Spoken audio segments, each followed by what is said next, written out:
The Region 5 Administration and Health Department recently discussed their preparedness to tackle the COVID-19. Narima Ali reports. The COVID-19 pandemic has instilled fear and panic in individuals all across the world. As the nation continues to promote self-isolation of citizens, persons in the medical fields are suiting themselves up to tackle this disease. The Region 5 administration held an emergency meeting on Friday, March 19, with members of the Department of Public Health and other departments to discuss the region's readiness to tackle the pandemic. Regional Executive Officer Mr. Ovid Morrison spoke of his main priority for the region and its people. My concern is to prevent lives from going down the drain.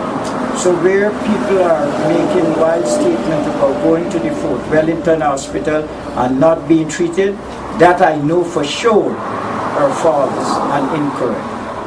So when we are educated, we need to educate the society correctly, or we are going to make people lose their lives stupidly. He also advised persons who think they might have symptoms of COVID-19 to call the hotlines. In our educational drive to educate the society, that we make sure we convey our true intention, and that is to prevent the COVID virus from destroying us, and at the same time to avoid an interpretation that may be concluded as stigmatization of citizens. We have to be very careful of that, or else we would have persons with early symptoms and refuse to come to make it so that a determination can be made.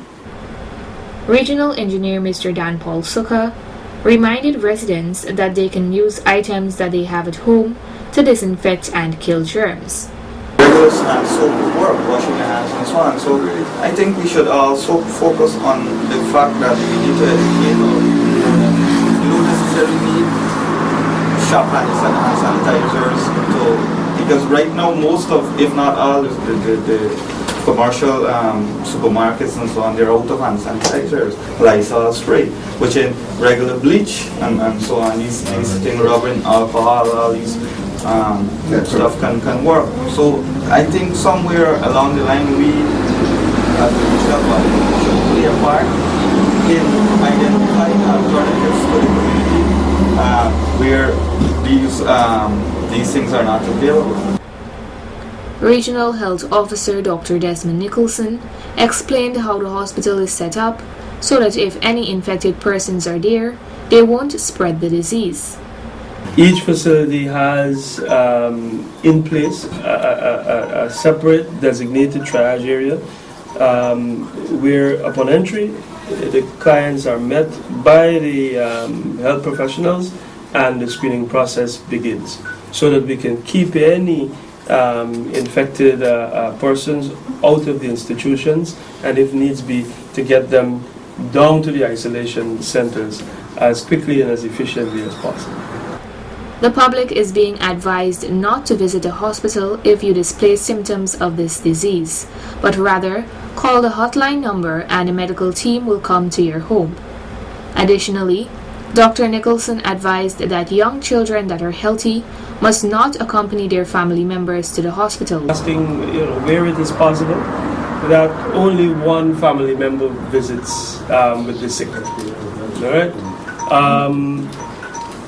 Like I said, the whole idea of social distancing, preventing overcrowding,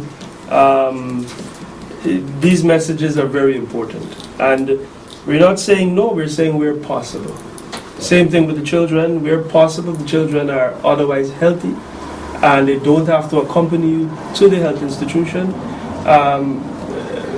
for any kind of medical treatment. We're asking you to keep them away. The COVID-19 hotline numbers are 657-2729 or 678-1623. Narima Ali, Channel 8 News.